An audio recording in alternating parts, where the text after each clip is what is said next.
All right, here with a man who's been elected to multiple Hall of Fames in boxing, Leon Muhammad. Leon, before we get into it, man, what are all the Hall of Fames you got into for boxing here in the States? New Jersey, Illinois, Missouri, South and North Carolina. I'm going in California in February.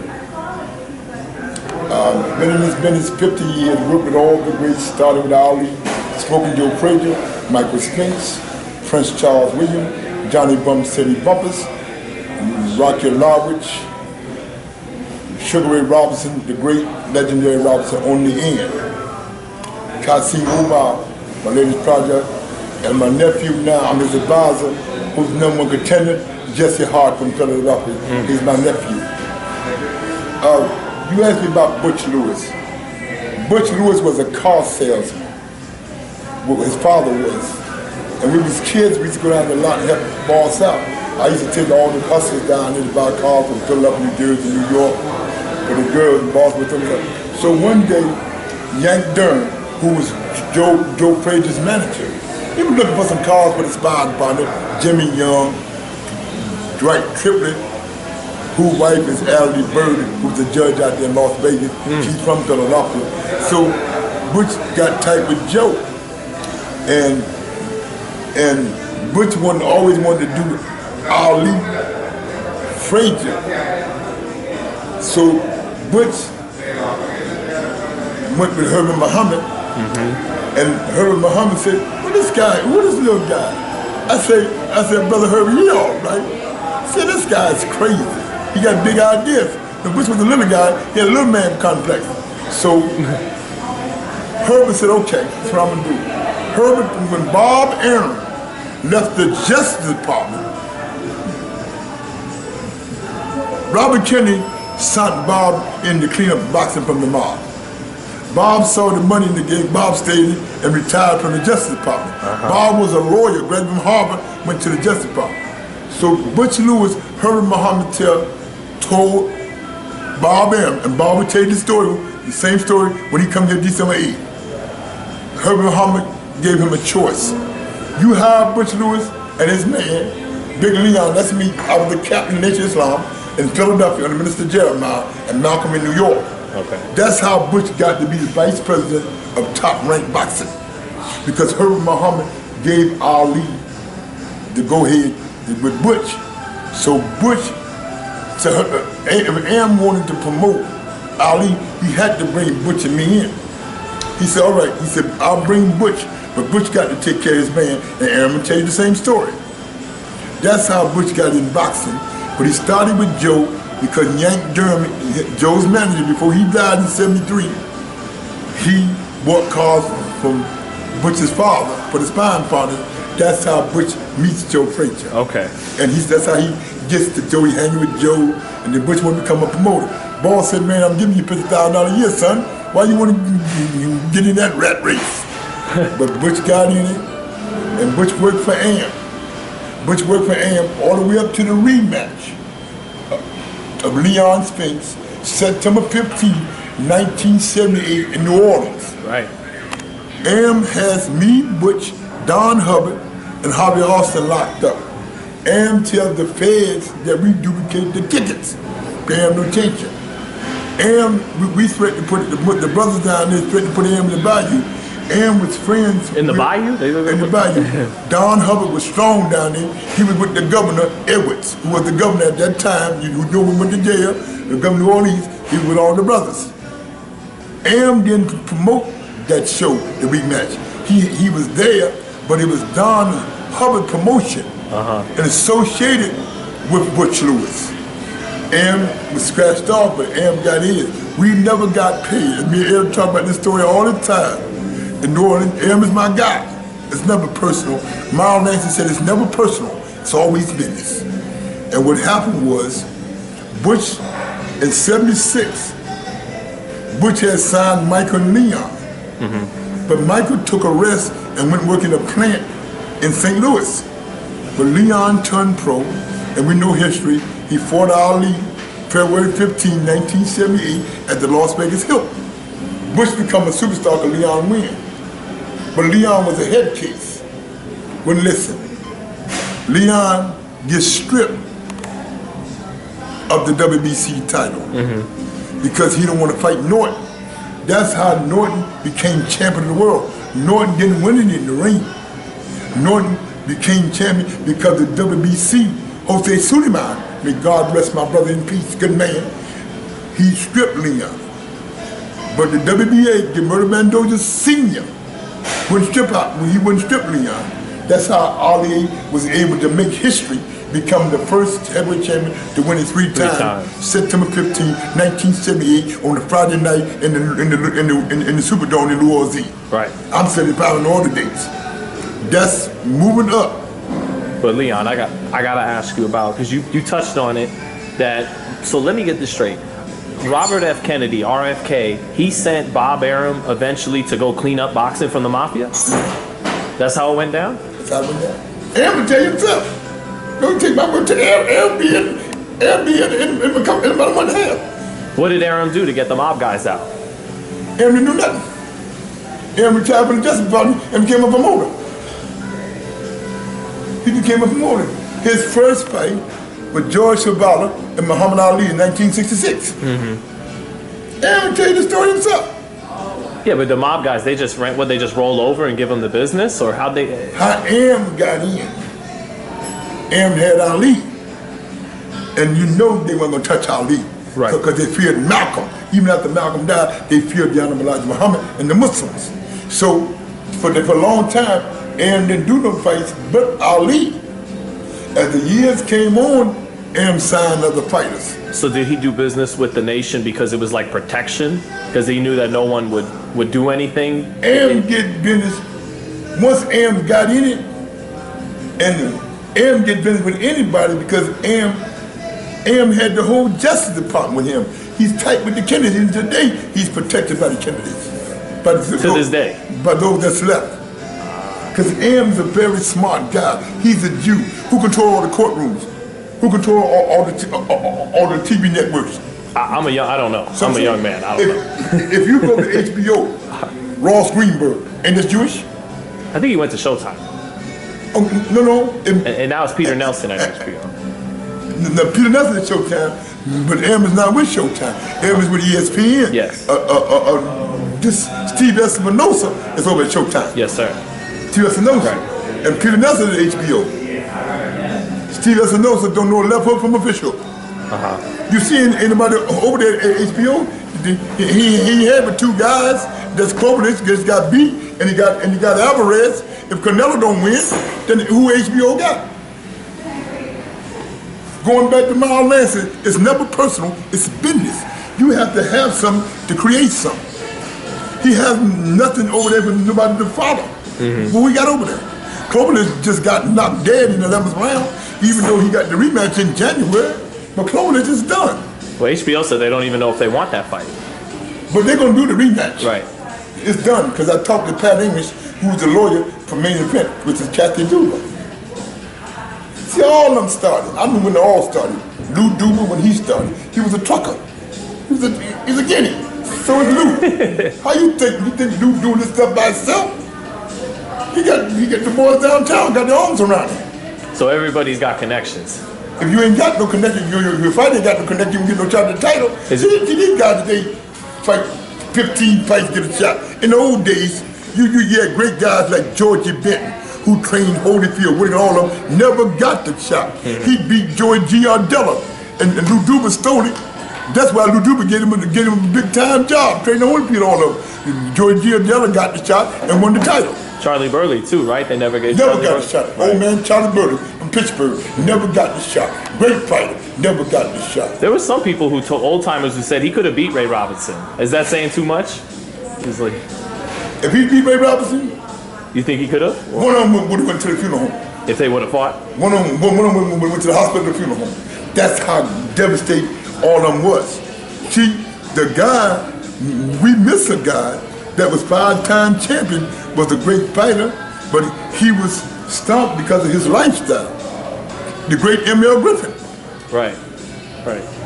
Now, it wouldn't matter what he is now. What his lifestyle was today, now. But in them days, you notice He fought in the garden more than anybody in Mel Griffin. So when you get the guys today, you take this guy here, Samson. He started out working for Murad Muhammad, running errands.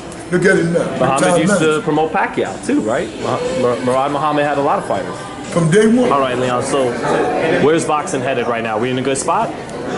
Well, when these promoters stop bigging and fighting like kids, these guys come on, these young reporters come on and sit down with the master, Bob Arum, because Arum is the master.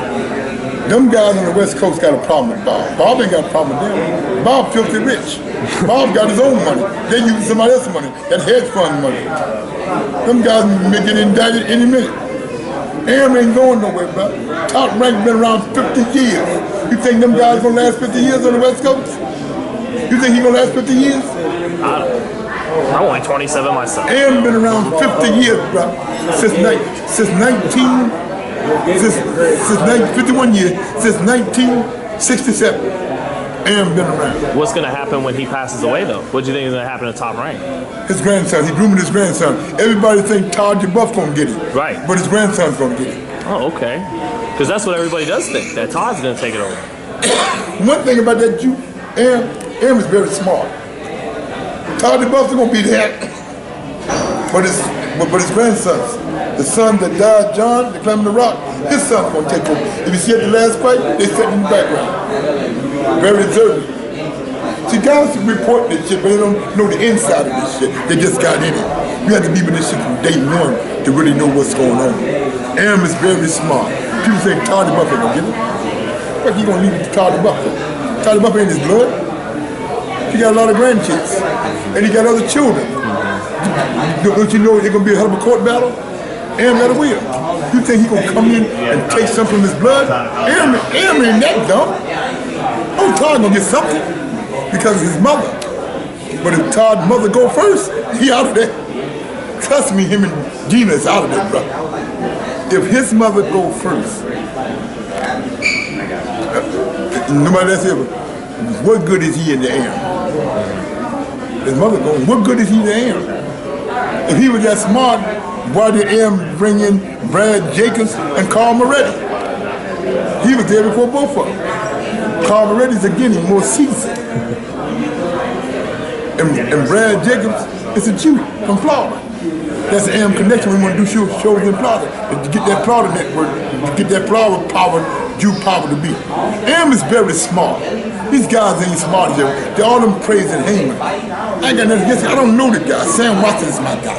I got love and respect for Sam. Sam for me. Sam knew I come from the streets. He know I know a lot of them all. Everybody seems to like Sam. Yeah. Everybody seems to get along with Sam. But see, let me tell you something. I'm not gonna have a motherfucker make $1 million. I ain't gonna show him to get my cut. Fuck I'm sitting in the background for all that behind the scenes shit. But nigga, you ain't no mob guy. You out front. Cause you know there's been rumors about what he into. I don't know what that ain't my business. But see, one thing I do know, Don King faced every obstacle, every team this way. That's why he's the king. You may not like him, but he is the king. Ain't no more exciting shows, man. Ain't no more Rum in the Jungle. Ain't no more Fruit in Manilas. Ain't no Once and For All. Ain't no more Judgment Day. Ain't no more War at the Shore. Night of Champions. Ain't no more War at the Shore. You just said the Night of Champions. Who else, whatever promoter ever did an 8 world title championship fight? Tell me one. It doesn't happen anymore. But they don't do that no more. But the king, he can come back and do it. I bet my right arm that King can make Joshua Wilder in 24 hours. But he know to tell it. See, it ain't Shirley Finkel holding the fight up. So I don't even count. Who's holding the fight up? I don't even count out Heyman. I don't know the guy, but I know Shirley Finkel. He's my friend. Always gonna be my friend. Shirley's a very smart guy. Shirley had all the 84 games. Had all the 84 games, but one guy, and that was Virgil Hill and James Page. That's the other guy he had. And the kid from Detroit, the little kid from Detroit that died, his brother was world champion. The little kid, his brother was world champion. Got knocked out by Donald Curry. Marlon Starling? No. Not the Magic Man. He knocked out Mark Breeden. 32 31 years ago in Columbia, South Carolina, August 22nd, on a Saturday afternoon at the Township Auditorium in Columbia, South Carolina. His brother got knocked out by Donald Curry. They call him the Blues Man. Stephen McCoy. That's the only one that Shelly Finkel didn't have? That Shelly Finkel didn't have. Dang, Leon, so you're not a fan of the PBC, it sounds like. You're not. For what? Yeah. Who they got over there? They got Spence, they got Mikey Garcia, they got Deontay Wilder, they got your friends, the Charlo brothers. They're my fucking friends. I know. They got Sean Porter, Danny Garcia. They got. But listen, he only advisor. He is not their manager. He's only a advisor. He can't be. I was advisor of 8 world champions on record with the commission. He's the advisor. See, he don't show up. He got his man Sam Watson. He got this girl Sylvia Brand, her husband. He don't show up. What guy don't show up? Something got to be wrong. He don't show up. Okay, so let me ask you this. What fight do you want to see happen the most right now? Is it Wilder Joshua? What fight you want to see the most? Earl Spinks and Terrence Crawford in Omaha, Nebraska. If he so hard, walk over to him, sign your contract yourself, and give him his piece. Don't worry about what he say. Sign the fight. Take Crawford in Omaha, Nebraska. What are you waiting on? You say you can beat him? What are you waiting on? I'm gonna give you what you want. Arum want to fight. Don't put it like Arum don't want to fight. That's what people think, though. People usually blame Arum. They want to blame Arum. Same thing with Lomachenko and Mikey Garcia. A lot of people feel like that's Arum that doesn't want that fight. Listen, I was there. Mikey Garcia is hard to deal with, man. Is he? He's very hard to deal with. You remember, he started out, he was a top-ranked champion. He was with top-ranked. He's hard to deal with. When his contract up, he tried to shake Bob down, but he was a former champion. You see, he got beat by Carl Frampton, didn't he? No. He's undefeated still. He's still undefeated. Mikey Garcia is still undefeated. How you lose he was his thinking title? of Santa Cruz. Santa Cruz lost that. How you lose his title? Mikey? Yeah. He just moved up. He still hasn't lost yet. But what I'm saying is,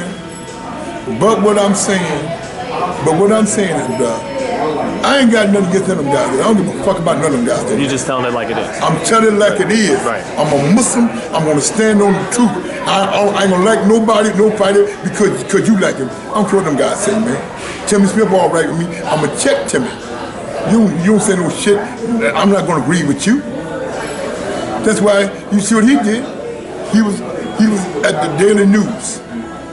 He left the Daily News to go be with him. You got a lifetime job. You need that to go be with a guy. Okay, Leon, let me ask you this too, though. Lomachenko and Mikey Garcia, who will win that fight? Lomachenko, hands down. Is Lomachenko a great fighter? Great fighter. Great. He's coming into his own.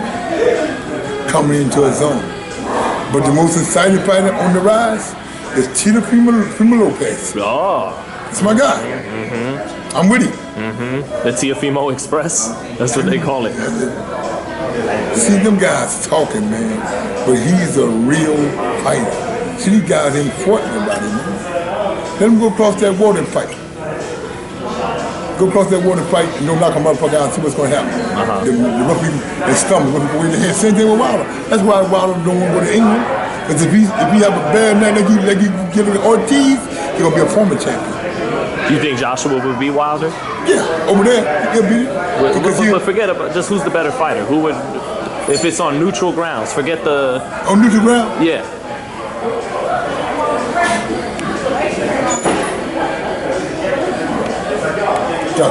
Joshua. Because I don't think Mark Breeden taught him that. I think Mark taught him just enough. He didn't go as far as he's gonna learn.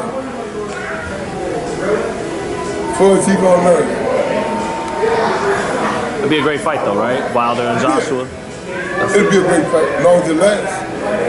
But you got Joshua? I like Joshua. And Shelly Finkel's my friend. And he got Wilder. Hey, thanks, Leon. Thank you, brother.